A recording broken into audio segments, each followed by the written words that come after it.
estimado clero, sacerdotes e diáconos, queridos seminaristas, religiosos e a imensa multidão, queridos cristãos leigos e leigas. Ao redor daquele que fez a leitura, o Espírito do Senhor veio sobre ele, fecha o livro, se senta e diz: hoje se cumpriu isto. E por isso eu quero primeiramente agradecer imensamente, queridos padres, porque daqui a pouco vamos renovar as promessas sacerdotais. Aqui uma palavrinha especial a vocês que muitas vezes comigo se fazem de Cristo para o povo de Deus na Eucaristia. Alter Christus. Que esse momento nós possamos celebrar e olhar para a nossa vida. Quem nós somos? De onde viemos? Quais são nossas angústias? E para onde nós vamos? O que vai dar tudo isso? Onde que nós vamos chegar? Esta reflexão, ela nos deve remeter a um endereço no mundo atual que exige de nós o diferencial, o diferente. Aquilo que muda um tempo para outro. E por isso nosso pé está hoje e o outro pé está lá 2000 anos atrás. Jesus de Nazaré. Quando Jesus chegou a Jerusalém, mudou tudo. Quando ele foi morto, sepultado, ressuscitou. Podemos dizer, avacalhou com tudo que tinha até então. Porque aí começa tudo de novo. E aí nós acompanhamos nas celebrações eucarísticas nessa semana, nesse período, sobretudo nos Atos dos Apóstolos, quanta coragem, determinação, convicção, apaixonamento, nem a morte impediu. E hoje eu queria refletir alguns tópicos da importância nesse tempo, para nós não perdermos tempo. Queria me inspirar um pouco nas palavras do cardeal O'Malley, cardeal de Boston, que fez uma reflexão para os bispos semana passada. Qual é o nosso ambiente? Onde nós estamos? Nós, ora estamos em Nazaré e ora em Cafarnaum. E eu diria mais uma. E no fim nós estamos em Jerusalém. Nazaré, queridos padres, é a nossa origem. Onde nós nascemos, onde nós aprendemos os primeiros passos da nossa vida. Papai e mamãe nos ensinaram a caminhar, a fazer o sinal da cruz, aprendemos a rezar, aprendemos a ir na igreja. É Nazaré, onde Jesus viveu, onde ele cresceu, no seio da família. É Nazaré. Lá nós aprendemos a lição. E na medida que nós vamos crescendo, nós vamos abrindo o nosso olhar, o mundo se amplia. E o que em Nazaré nós aprendemos, inclusive, a fazer uma escolha de vida, a ter uma convicção, dar um seguimento. Nós decidimos ir para o seminário e aprendemos a lição para sermos pastores do povo de Deus, sacerdotes.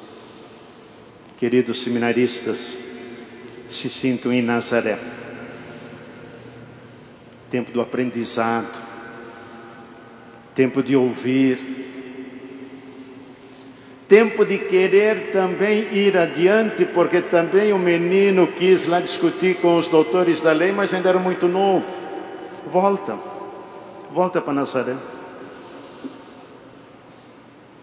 Até quando o Espírito do Senhor veio, começou a anunciar. Aí de Nazaré parte para Cafarnaum. Cafarnaum é o símbolo da confusão. Cafarnaum é o que vale tudo. Cafarnaum, onde vão os coxos, os doentes, os endemoniados. Cafarnaum, ele é questionado, ele anuncia, ele se ocupa.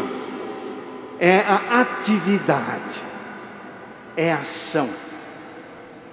Se Nazaré é o estar em casa, Cafarnaum é sair de casa. Acredito que essas duas posturas, elas estão muito ligadas à nossa vida. Nós não podemos ser não somente Nazaré, e nem somente Cafarnaum. Nós precisamos equilibrar a nossa vida de pastores, de cuidadores do povo de Deus. Tem momentos que nós temos que deixar Cafarnaum. Para exemplo, chegarmos a uma casa, vamos um pouquinho dar um passo adiante. Vamos lá visitar Marta, Maria, descansar, dialogar, deixar que unge os pés, dar um descanso, mas também um momento de meditação, de reflexão, silenciar,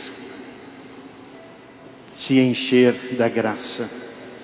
Voltar a Nazaré, descansar, ter um momento pessoal, a oração, uma leitura enriquecedora, fazer com que a sua vida, ela se descansa, ela se enche de espiritualidade. Nós podemos falar de energia, mas daquilo que nos coloca novamente em condições para depois irmos novamente a Cafarnaum.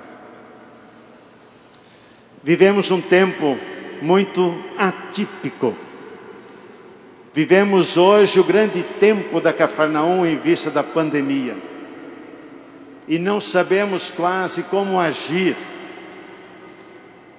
E aqui nós temos um grande perigo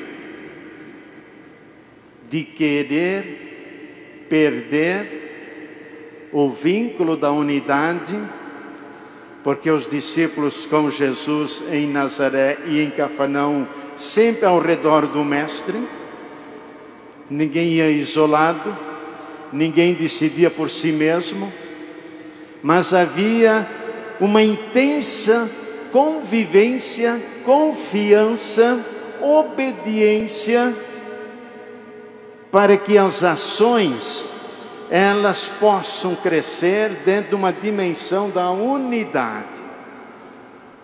Da unidade. E assim a Cafarnaum exige de nós criatividade, para não perdermos de vista aquilo que nos chama a missão de fazer o que Jesus fez: curar os doentes, dar comida aos que estão passando fome, anunciar o reino da justiça, a denunciar as injustiças da sociedade da época, de ser de fato profeta autêntico, de não engolir todos os sistemas repressores, mas estar forte. A vivência intensa, a intensa vivência de Cafarnaum e Nazaré. Nazaré e Cafarnaum leva a Jerusalém. Aqui eu queria dar a contribuição. O que é Jerusalém? Jerusalém é a obediência. Jerusalém é a obediência.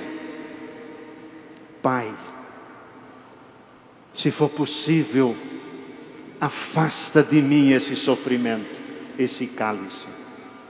Contanto, não se faça a minha vontade, mas a tua. Na obediência até a morte e morte de cruz, estamos nós, padres, diáconos, líderes das nossas comunidades, nossos cristãos leigos e leigas religiosos. Muitas vezes nós também estamos crucificados.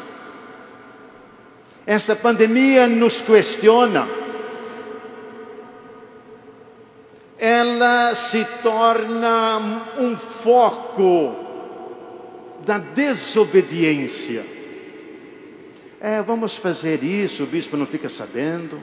Vamos fazer isso, o padre não fica sabendo. Vamos fazer isso, o coordenador da pastoral não fica sabendo. É ali que a desobediência entra. É porque eu tenho que ir na igreja, tenho que fazer a reunião do grupo. A obediência é cuidar da vida. Então nós temos esse cuidado, esse perigo de quebrar aquilo que construímos em Nazaré e o que pregamos em Cafarnaum. Porque se tudo isto não chegar à plenitude da obediência em Jerusalém, não chegaremos à ressurreição.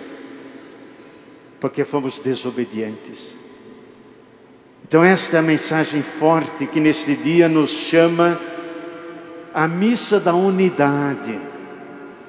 Da unidade para nós valorizarmos a nossa história. Cada um tem a sua história pessoal, familiar, cultural. Todos nós temos a nossa missão, a nossa ação, as nossas ocupações e preocupações, angústias, tensões, dúvidas, incertezas. Cafarnaum. Todos nós temos os momentos críticos de crise. Não sabemos o que fazer, vamos me dirigir a quem? Pai, faça-se a tua vontade. Todos temos a quem recorrer. Assim nós temos uma igreja forte.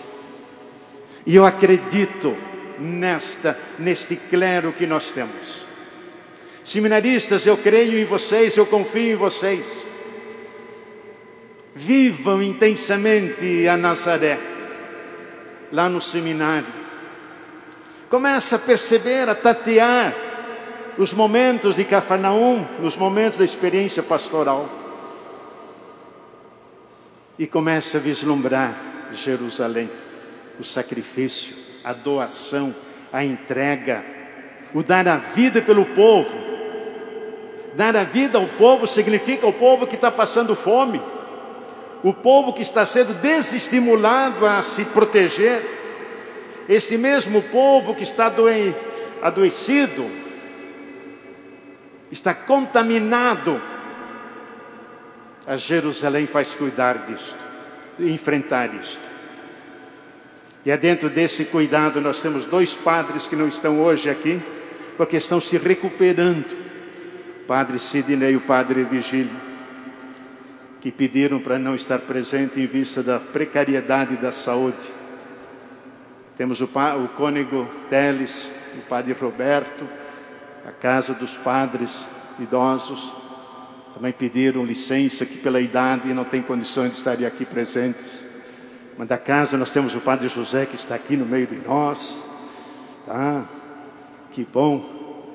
E o padre Roberto está aí, olha só.